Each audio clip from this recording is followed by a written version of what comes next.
Is that working? So I do tend to be able to project, so we should be okay no matter what. I am incredibly impressed that you all got this many people out to this talk. So clearly there's some mechanism in place you can get credit for it. That's smart. I'm going to bring that back to Penn. Very good idea. That helps. But I also do know a lot of us care about this issue. We might not agree on how to make sense of it, but we care about it. And so what I want to do is, before I start, give you a couple of disclaimers. First of all, thank you to USF, Humanities Institute for the invitation. I'm so excited to be here. They were very happy that I was willing to come here today, since I just got back from Beijing a couple of days ago. So I'm still recalibrating. If I sound too incoherent, I'll chalk it up to jet lag. So that's one thing. Also, you should know that when I give a talk like this, I try to be purposefully provocative. I don't say anything I don't believe, but I try to say things hopefully in a way that gets you to think a little bit differently about what you believe. And you'll push back, right? So we'll have that dialogue as well. I'll try not to be super long. I tell people I'm an anthropologist because I like listening to people. So it's always ironic when I have to talk, because I'd rather be sitting there where you all just taking notes, understanding. But I'll take the stage for a little bit, but really that's just a precursor to our exchange, to our dialogue. I'm not going to read. I haven't read papers for a long time, but I know what I want to get to. And I'm going to scoop myself. I'll give you a sense of what I think I'm going to try to argue in this talk. And it's basically 3 points. One is, when we're talking about race, I want to argue that history is of limited value if we don't use it correctly.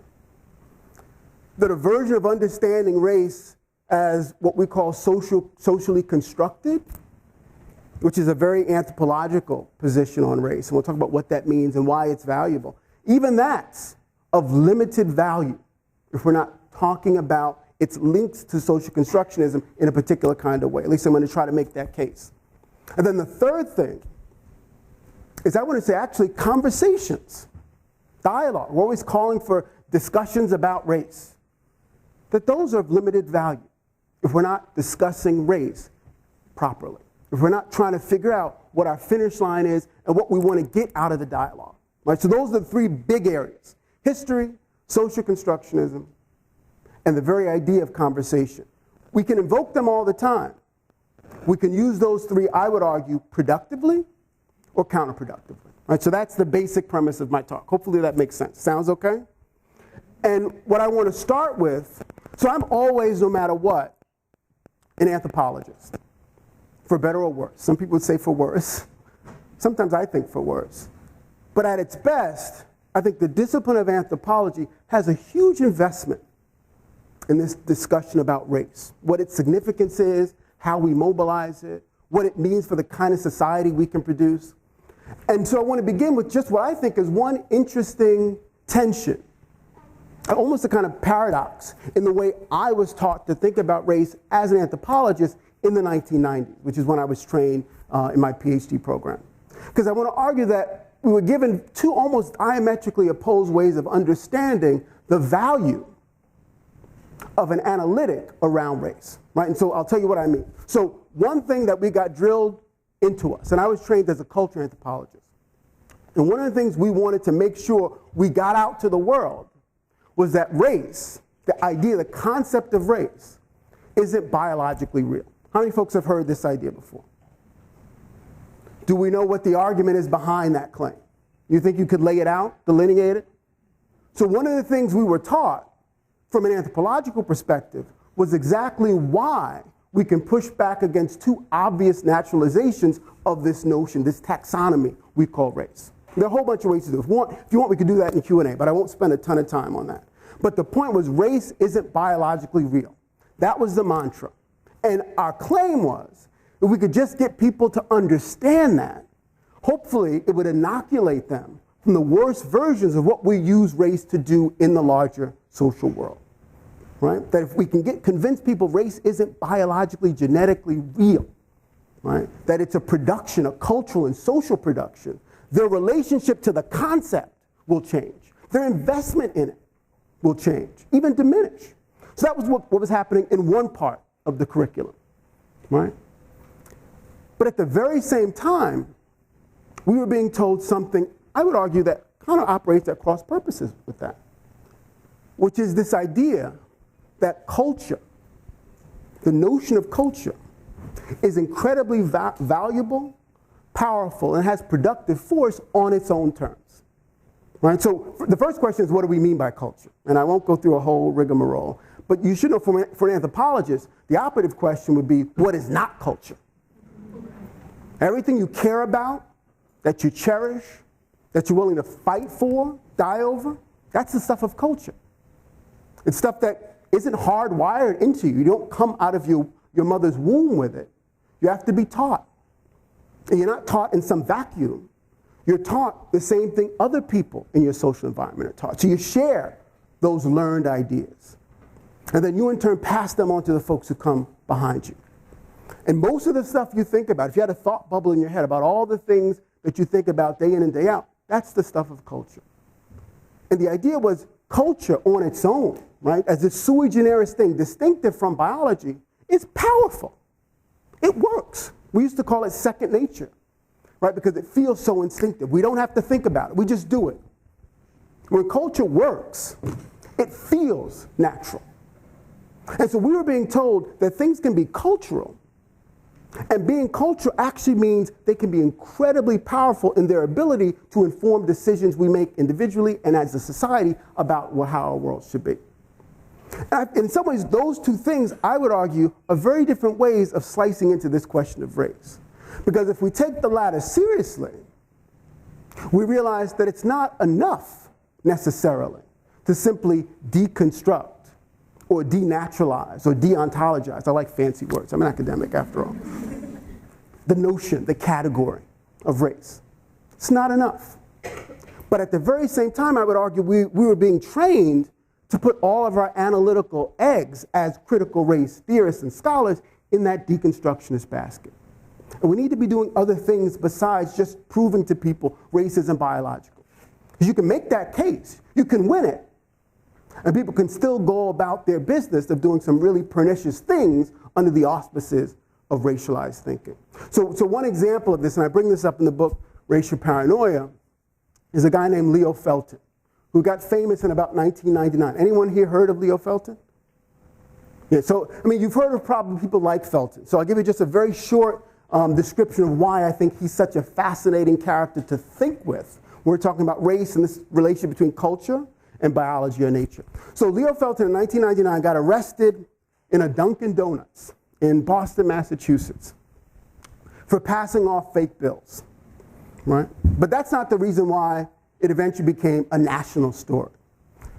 What ended up happening was after journalists began to look at the story behind this guy and the police began to do their research, they realized that he was passing off these fake bills in service to a very particular project.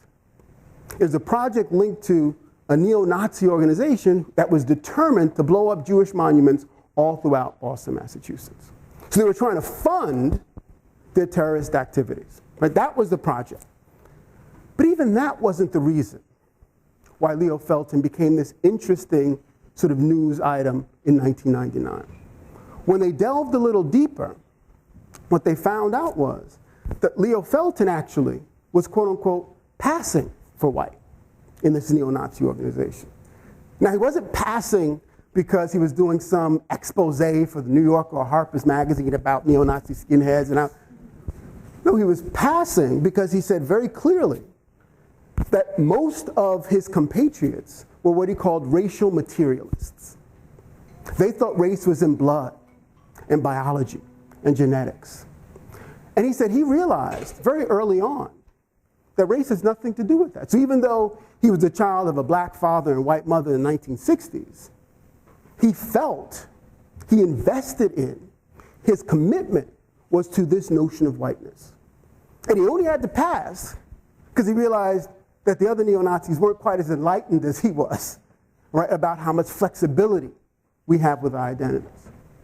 And I think he's an important case for us to hold on to, because I think he begins to help us understand, maybe in an extremist way, I mean extreme in a couple different ways there, that it's not enough simply to make the case that race isn't biologically real. This is someone who got that memo, clearly believed it, But was still, and when he articulates, if you go back now and you were to look at some of the interviews with him, he's a philosopher about it, right? And he goes back to the Enlightenment, and so he can explain to you how and why it is race is this much more ethereal thing. It resonates so well with a version of social constructionism. But even with all of that, he was still able to use race to justify some incredibly dastardly things. Right? So one of the things clearly people always note is he gives himself the agency, right, to invest in whiteness, because the Jews who would be occupying those institutions didn't quite have the same flexibility. But the point I want to make is just a simple one. Remember, social constructionism alone isn't quite enough. It gets us but so far, but there are other things we do with race. I often tell people part of the reason why I do the kind of work I do is because I recognize that there's so much about how and why race is important to think through that has nothing to do with a model that simply says it imprisons us in authenticity tests that other people force us to take. Right? So that's one version of why we think all of these identities are so problematic, because the claim we make is once you commit to this notion of a particular version of what it means to be a member of any identity category, and this could be about race, it could be about gender, it could be about nationality or religion, that it comes with a set of expectations about what members of that particular identity group are supposed to do. Right? So the only reason why we even care about race is because it's supposed to have some implication for the kinds of things we're doing in the world, for our capacities for things like intelligence, right? Athleticism. We imagine that all these things connected to this notion of race. If they weren't, I would argue, even if we thought it was biological, there'd be no value in it, because it wouldn't matter. The only reason why the distinction makes a difference, we argue, is because it seems to imply differences in possibilities and life chances. Right? That's why we're invested in it. And so part of what I think for me becomes really important for us to remember is there are all these ways in which our investments in these categories aren't simply as easy to turn on and off as disabusing people of their false assumptions about racist biology. I think the better way to think about it is to understand that all of these categories, including race, are constitutive, almost in some kind of existential way, of who and what we are. So we often imagine that, well, if we can get people to kind of unlearn the negative versions of what these categories are, they'll just do something different. They'll realize the error of their ways, and they'll start to completely recalibrate. Right? It's almost like, well, if your investment in race or in gender feels sort of too tightly scripted, right, too tightly sewn, you just take that jacket off, put on another one. But who and what you are, right, exists outside of that other material. It's almost like a layer added onto your sense of self. The more accurate way to think about it, and this is why it's so difficult to work through, is because these categories aren't like those layers of clothing you can put on and take off. They actually are what constitute who and what you are through and through. Right? It's like saying, I'm going to take out versions of myself that I've been trained to understand as myself from the time I was young. So it's less like taking off a shirt or a jacket, and more like pulling out fundamental elements of what constitutes your sense of self. Eventually, you keep pulling them all out, and what happens? You disappear. You cease to exist. There isn't a way often of, think about that. There often isn't a way to understand yourself except in and through these categories. What are the alternatives? I want you to ponder that. What are the alternatives? Ultimately, part of what becomes so important for us to remember is culture isn't a thing that we need to somehow be afraid of, but it's the very thing that creates our sense of community, collectivity, and even individual identity. And so race becomes one manifestation of that. And so my question is always then, what does it mean for the ways in which we address this clearly important idea? Now, in an Obama era, we've gotten very comfortable with trying to think through the idea of what it would mean to imagine we've gotten beyond race. Right? So one of the tensions in these discussions we would want to have or not about race is the degree to which we should be invested at all. It's almost like a version of a chicken and egg scenario. And I remember this even as a grad student. We had this big conference on passing in like 1994. And we brought in someone who I think is this incredibly, he still is, incredibly provocative theorist out of English, Walter Ben Michaels. And he basically came there to tell us that if you, and other folks do different versions of the same argument, and you've heard it. You can probably predict what I'm going to say. But a version of his claim was once you stop talking about race, it goes away. Right? And this is what we've heard a version of this before, right? If you stop fetishizing race, if you stop being preoccupied with it, it'll stop being able to inform and overdetermine the kind of experiences we have. So that's a version that says, well, if you stop talking about race, if you stop really fetishizing it, eventually its impact on our lives will go down. And of course, other folks make an argument that says, well, actually what we need to find a way to address is not even simply the ways in which we talk about race, but the kinds of mechanisms whereby racialized reasoning informs interpersonal, structural, institutional modes of being. And we can talk, if you want, later about the kinds of ways we institutionalize our investments in race. But I think that becomes key. Are we talking about racism and addressing racism proper? Or is the way to address racism simply about getting people to unlearn their own preoccupations with discourse about race? So it's one of the tensions people have all the time. When I try to tell people why I feel like it's so important for us to think about this stuff right now, is because I think we often imagine that we can simply take the ideas that we've developed, sometimes very sophisticated ideas, before the 1960s, and apply those things lock, stock, and barrel to the contemporary moment. And I think for me, I would argue that's one of our first mistakes. Because one of the things that defines the difference that is 21st century engagements with race is we're living in a body politic that engages racial difference in unprecedented ways. And what do I mean by that? I simply mean, if you think about this, that hopefully you imagine I'm not saying anything that is that difficult to justify and find evidence for. During the majority of the history of this republic, you could be unabashedly racist. Not only that, you could run and win political office as a function of that commitment to racism, as a function of your explicit investment in, say, segregation. Right? So that's the bulk of the history of this country. You know, you could do that without any serious repercussions, negative repercussions. If anything, again, you benefit from it. And everything was above board. One of the things that happened in the 1960s, and I think it was a long process, so I don't want to imagine the 1960s out of that historical continuum, but one thing that begins to switch after the civil rights movement is we've done a very effective job of demonizing these kinds of explicit, unabashed investments in racism. I mean, and that's a powerful thing to think about.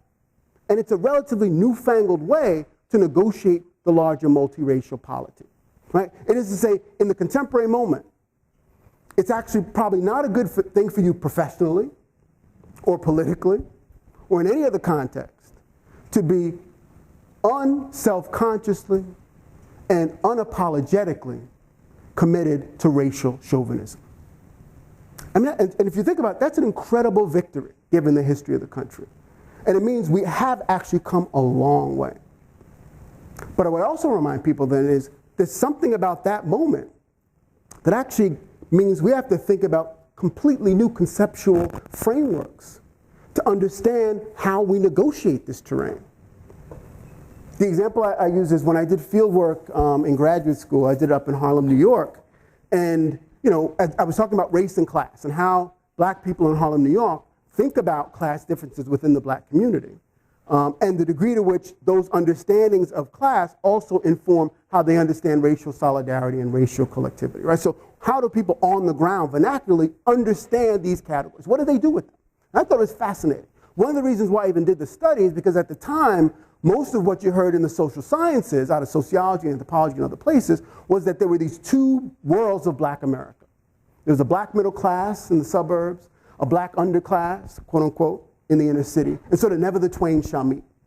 And as a function of that two-ness, folks had all these arguments about the culture of pathology in the city, how we reproduce black underachievement because of that disconnection. And I wanted to, one, find out if that model, that two-world model, worked in Harlem, which I don't think it, I'm sure it works in Chicago either, where it kind of was formulated. But I know it doesn't quite work in Harlem. And then if it doesn't, what do people do with class? Because the other thing we were being taught was that race was this such an all-encompassing category for people of color, especially African Americans, that there wasn't even room yet. There wasn't analytical space for serious interrogation of class, right? Everything was about race. And so one thing that was fascinating to realize is, no, a lot was about class. And people seeing class almost everywhere they looked. Seeing class in the way people walked, in the way people talked, even in seemingly innocuous activities. People classed them in really sophisticated and patterned ways. So I talked about that in the book. And so I did a lot of work up in Harlem. And one thing that struck me was the extent to which, especially the older Harlemites, would tell me when they were reminiscing about, sort of where they came from, where their parents came from, what they'd want to do in retirement, they often would tell me that if they could cobble together enough money, what they'd love to do was go back down to the South. Right? They wanted to leave New York, leave Harlem, and go to the South. And when I would ask why, what do you think their answer was? Huh? Roots or something? Yeah, clearly roots, right? I mean, clearly it's all this nostalgia for family and home, but that's not how they framed it. The framing was, at least in the South, with white racists, you know what you're getting. Right? This idea that you knew who wore black hats, you knew who wore white hats, and you knew where you stood. And again, the point wasn't that they wanted to have more altercations with racist white people. That wasn't the point. But there was this way in which at least you could understand how the battlefield was organized. And that one of the things we've done is made the terrain so much more complicated. Right? I'm not even sure the South they're talking about is still the same South, but the idea is an important one. It says in some ways it is a victory to imagine you've effectively demonized public investment in racialism or in racism. But also what you've done at a certain level, and this is the fear I talk about in racial paranoia, is potentially just drive it underground. And so I talk about in that book what I call sort of three categories of racism. So one is we talk about de jure racism, which is sort of racism codified in the law. We know about that history and how important that is, right? Supreme Court upholding the commitment to racial difference and inequality.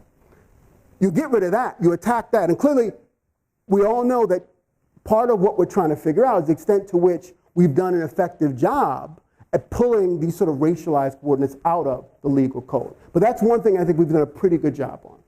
Then we talk about de facto racism, right? This idea that, well, even if it's not in the legal code proper, it's still in mores and traditions and everyday practices that might not ever be codified, but that we understand and we abide by, right? The sort of implicit code of our social community. And that was the second way people talked about it. So you knew, you were supposed to behave in this way, not go in that particular space, stay out of this neighborhood at night, all of that kind of thing. No one had to make it a law because you knew how things were. What I talk about in the book is invariably what I want to argue is this other post-civil rights mode of engaging this difficult terrain, which I couldn't quite find the best term for it, so I called it decardio racism. And it's simply this idea that you, in a context, the politically corrected context, where most people recognize that there's certain things they shouldn't say even if they believe it, we end up having conversations with people who might tell us all the things we think we want to hear, but we don't trust a word of it. Because we imagine that they recognize they couldn't say it if they meant it. And so what we end up doing then is looking for signs, indications of hidden commitments to racism in their quote-unquote heart. That's why decardio comes out of heart. So the idea is it might not be manifested in practice, but it might still be in there. And so then we get into this moment where we have a kind of a gotcha politics around race, where we look for these moments where the hidden decardio racism in people's hearts and souls pop out. Right? There are tons of versions of what this looks like, and I talk a lot about it in the book, but it's a stand-up comedian who has this long track record of being very inclusive and thinking about diversity, who when he's heckled by some folks in a nightclub ends up going directly to the N-word into talking in these really problematic terms about lynching and the value of lynching for controlling racialized bodies. Right, so that's one of these gotcha moments. And what I still think is so fascinating, even about those moments, when you think are pretty self-evidently and straightforwardly racist moments, even those moments are moments that racism's sort of power is explicitly dismissed. Right? So we weren't trying to be racist. This person isn't racist. This particular outburst isn't representative in some fundamental way of who and what he or she is. But I think it's that model that for us becomes a very dangerous way to understand how we negotiate racial difference in the context of a world where we're not sure we can believe what people are telling us. Now, and so this for me isn't a way of saying, well, anything goes and we should just be nasty and rude to people, right? That's not the point. But I think part of what I want us to think about is simply the extent to which political correctness is less effective when we imagine it as a finish line as opposed to just a means to get to some other end. So often we think if we've sanitized public discourse in some way, we've done all we can do, right? That's our goal, that's our job. When really what ultimately that's supposed to do is help us to create a space we can actually have a conversation where everyone feels heard, included, and respected. To some extent, political correctness can do that, it cannot. In and of itself, it doesn't necessarily predetermine the outcome of the conversation. But that's the point. Often we think it's enough simply to imagine we've controlled the parameters of what can and can't be said.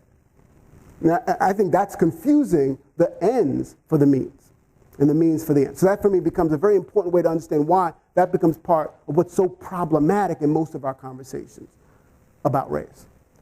But ultimately, if we kind of pull it back, I really want to imagine that if we're honest with one another, we'd actually say that the biggest issue, one of the biggest issues for us, is that we want to have conversations across racial lines. And again, when I'm talking about race because that's what I told you all I'd talk about, but this stuff actually is operative for a whole bunch of different categories and identificatory possibilities. We can talk about those if you want to later. But one of the things I would try to focus on is the extent to which we want to imagine we can have constructive conversations across racial lines with people who are, for all intents and purposes, strangers to us. And that to me is just a silly thing to imagine is possible. It has implications for the ways in which we might begin to think personally and in larger structural ways of addressing this question. What do I mean by that? So basically, and I'll just sort of boil it down very quickly because I don't want to be super long-winded, is we should think about the extent to which we reproduce individually and collectively, interpersonally and institutionally, segregation in all of the most intimate and important portions of our social networks. So think about who you're eating Thanksgiving dinner with. People always talk about the extent to which, Sunday worship hour is one of the most segregated hours in the week in America, right? But all these ways in which, even without trying, we reproduce social, racial segregation in our own intimate networks. And so what does that mean? I think ultimately what it means is when we're trying to have discussions across racial lines, we're having discussions with people we might know, we might have known them for 15 years. But they've never been over for Thanksgiving dinner. We've never really committed to a hard, substantive connection to them. And so instead, what happens is we fall into this aversion of the superficial conversation trap. And all it simply means is if you're talking to someone you don't know and don't care about, it's pretty easy if they say something you don't like, they put their foot in their mouth to write them off and say, okay, well, you said something crazy, which means you must be crazy, and I don't ever want to hear from you again, period. I always tell people, and this is particularly operative now because we're in a moment where Trump has become such an important political figure, it's almost like we've translated all of our engagements with race into a reality TV showed version of what life is like. Where if we don't like what you say, we're going to vote you off the island. All right? You're fired from my social network and community. And we actually don't have the luxury of sending people anywhere. There's no island to send them to, no planet they can go to. And so what we have to do is live with the folks we have and figure out how to engage one another across difference. But ultimately, what we end up doing is realizing that because we haven't put in all that time, because it's sometimes very awkward to talk to people you don't know, it's hard to forge conversation across difference, we tend to keep the discussion to this very superficial level. You know, we talk about sports. That's why sports is so important. Strangers can talk about, strangers can talk in a really heated, passionate way about sports. There's something about that that's very powerful for us because there are things we can't talk about with the same kind of affective commitment, right? So we get it through the sports. We can talk about the weather, right? We're all experiencing it. We see it, right? That's the stuff that we can, because we know the third rail, especially with people we don't care about, is a recipe for destruction. But think about the folks you care about. Now, sometimes they'll say stuff. And you say, you know what? I've had enough. I'm done. Right? But if this is a very close friend of yours, this is someone you're married to, if this is a relative, a sister or brother, it's much harder to make that call. What do you do instead? What you do instead is you fight with them about it. And you say, come on, are you nuts? You stay committed to the connection. That's a very different model for how to have a conversation. So the first thing I would say is conversations between and among strangers about this ideal is ultimately fruitless if it's not connected to an investment in getting to know people substantively across all of these lines of difference. So the first thing you should do is think about your own social networks. What do they look like? Right? How segregated are they or aren't they? That's key. Right? Who do you see when you're home over holiday? What does that look like? That's an important thing to think about. Now, of course, people say immediately, well, you can't legislate friendships. Right? Your job is not to force people to be friends with people. And that's not my point. My point is simply to say, I'm not sure the conversation is going to be valuable if it's a conversation with folks you can dismiss out of hand, if it's strangers. That's a tough thing to do. So that's really important. Now, ultimately, though, I want to imagine that things like race aren't simply prison houses, right? They're not simply ways for us to negotiate other people's authenticity test. That's part of what it is. But the reason why I've tried to promote this, what I call authenticity's cognate ideal, coming out of Trilling and others, of sincerity as another way to think about what we mean by the real stakes of race, is I want to say it's also a mechanism whereby we build community. We can do that in constructive or destructive ways too, but it's not simply a prison house or a straitjacket. And so part of what I try to do in my work is to show all the ways in which people do two things at the same time. They're constantly, and not just academics, right, at some elite institution somewhere, they're constantly on the ground pushing back against other people's authenticity tests. So even though we have all of these scripts in our head for what particular kinds of people do, you talk to folks on the ground, you realize they're challenging that stuff often quite effectively. Right? And they're negotiating with these scripts and rewriting them. I think that's an important thing to realize. So on the ground, things look much more complicated than some of the stereotypical assumptions are that we have about what these categories mean in terms of particular actions and behaviors. So that's one part of it. I think that's a really important part, though. The other thing I would say, and that I think a lot of the research tries to show, is that people do so many more interesting things under the auspices of racial identity. They form really peculiar and sometimes quite fascinating forms of community. Maybe I'll begin to wrap up by talking just really briefly about one of my recent projects. And it's based on research kind of over 10 years now with a group of African Americans that left Chicago in about 1967, first for West Africa, or Liberia, and then after a year and a half, eventually for what they call Northeast Africa, which is the modern state of Israel. And they've been there now for over 40 years. And in the middle of the 20th century, they would have been called a revitalization movement. And basically all that means is this is a group of folks who are trying to purposefully and self-consciously reimagine every aspect of the cultural world they inherited. Right? So they were taught all these things about what it means to be a member of society circa 1967. And they decided that they were going to try to reimagine what was possible. A to Z. Nothing's innocent or innocuous. And so they began to build a completely new community from scratch as best as they could. And they did it in some really fascinating ways. So, and honestly, I studied them for 10 years because they're so intrinsically interesting. But the thing I think is relevant for this discussion is they really help us to understand some of what I think is most really powerful and fungible about the category of race, right? So the first thing I'll tell you is when they left in '67, it was pretty clear that their project was an explicitly racialized project, right? So they were leaving because they were the chosen people. The chosen people was a racial category, right? And it was racially black. And actually I got to that group studying a different version of this same kind of community in Harlem that didn't like the folks in Israel at all. They thought they were crazy, nutty, they had a weird Mashiach figure, right? And so when you looked at the folks in New York, what was most fascinating is they did this very powerful thing. They said, well, if you talk about the folks we call African American, who are members of our community, and they were talking about all African Americans, whether or not they identify with this group, they said none of these people are African at all.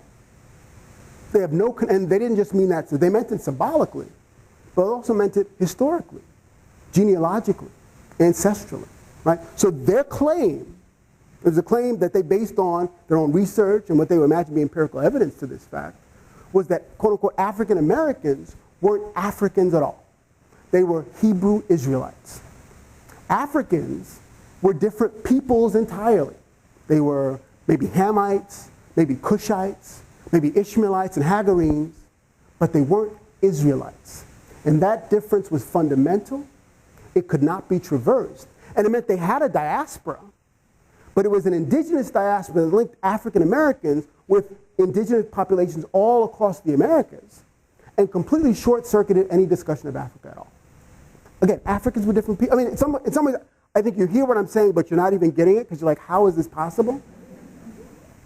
But I think and they make a really powerful case for how and why it's an alternative reading even of the Middle Passage and the transatlantic slave trade, which for them was basically, in a nutshell, I mean, I go into more depth in this in the book, but it's African pagans and Arab Muslims selling Hebrew Israelites into slavery. Anything else is a lie.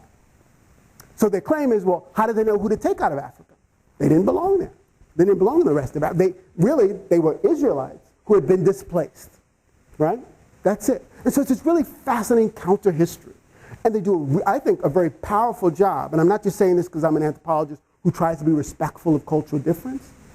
They marshal a lot of interesting evidence. When I was in grad school, the reason why I was so valuable to them is they'd give me a list of books to take out of Butler Library at Columbia. I'd bring the books and the journals back, and they proved to me in these manuscripts why they were right. And actually, when you look at the evidence, they thought, like, wow, I didn't see this before. There's an interesting little passage here, right?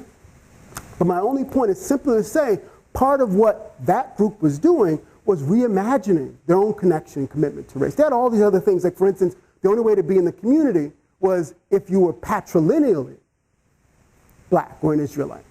And so they had all these interesting times. Actually, I was there at a time when they made this wonderful switch from being committed to patrilineality, where they said, unless your father was an Israelite, which for them, again, meant unless your father was black, didn't matter how much you wanted to be a part of the community, you couldn't be in it. Right? If you were born even of sort of, if you were Leo Felton, remember Leo Felton from earlier? His father was African American, he could have been in the community. If it was switched, if it was his mother who was African American, his father was white or something, he would have been disqualified. Didn't matter how much he wanted to be there, didn't matter how committed he was. And so for a lot of folks, part of what I try to tell them is even when I was there in that moment, I saw them make this really profound shift. And I'll maybe start to end on this, where basically what they wanted to explain, and this is in the context, so every night they would have these nightly classes or lessons, and they would always be structured basically the same way. They'd have sort of high priests or priests at the front, usually 3 of them, and they'd sit behind a big table, and when they were done sort of preaching for the day, they would often do things like, I remember those, when I talk about this in the book, show National Geographic clips of African tribes of various kinds doing, they would go, look at what they're doing here. You want to be connected to this, right? And literally demonizing Africans, right, as worshipers of Satan, right? And the practices as instantiations of that demonic capacity. And so they did all this really crazy, complicated, really interesting stuff. And then at the end of all of these sessions, they would take questions. And there was this one moment when one of the relatively new initiates into the community raised his hand and said, well, I'm trying to find the passage where we make the case for our own commitment to patrilineal descent as opposed to the sort of Jewish tradition of matrilineal descent, and I can't find it. Can you remind me where it is? Because people keep asking me, and I want to make sure I can give them the right answer. And so the high priests always do the same thing, and they would do it no matter what. Even if it was a simple question, I'd probably about like, what is the day today? They would pause and they'd converse for about 10 or 15 minutes. And then when they were done, they would, give you the answer. And I remember in that moment, the answer just so happened to be, we were wrong to be committed to patrilineality. We got that one wrong. But ultimately, and the example they brought up, which I thought was so powerful at the time, this was when George Bush was in office. They said someone can come in here and look like George Bush. And if the Spirit moves them, if they hear the message and embrace it, that's it. We have no other role to play. And that sea change was a really profound one. And again, versions of switches in doctrine, actually for groups like these often mean a lot of people leave because they were there for a racial project. And you kind of recalibrate it enough that some people don't feel comfortable with that. So they create this sort of offshoot where they go back to the more traditional way of rendering and reckoning identity in the community. But that community was there thinking about, in real time, the way they were going to reconfigure their investments in culture's connection to race and genealogy. And they didn't like the folks in Israel, in Dimona, in Northeast Africa, because as opposed to defining their own identity in contradistinction to Africanity, the folks in Dimona actually just fused Africa and Israel together. Right? And said to be a Hebrew Israelite is, by definition, to be African. And you can see why they really can't even have a conversation. Their starting points are so radically different. But what they help to illustrate for us, I hope, is that we are making choices. We're making active choices. We're making choices about how we construct community that we're responsible for. And one of the powers often feels like, the world is structured such that, the stuff that's powerful and big, it all predates us, right? And so, we imagine that our relationship to all the world is we just stumble upon facts or we trip over them, right? And we can't change them because they're there. They're real. That's it. As opposed to imagining we have a role to play in producing and reproducing them. So what I like about this group, right, of relatively obscure African Americans in the U.S. and in Israel, and actually all around the world on 7 continents, doing fascinating things. Like they have a chain of soul food vegan restaurants, the group in Dimona, which already sound like that is impossible. How do you do that? But that shows you how incredible their particular version of being committed to revitalization is. And so there are many different continents, but one of the things they remind us is we are the folks who are responsible for the version of the culture that we pass on.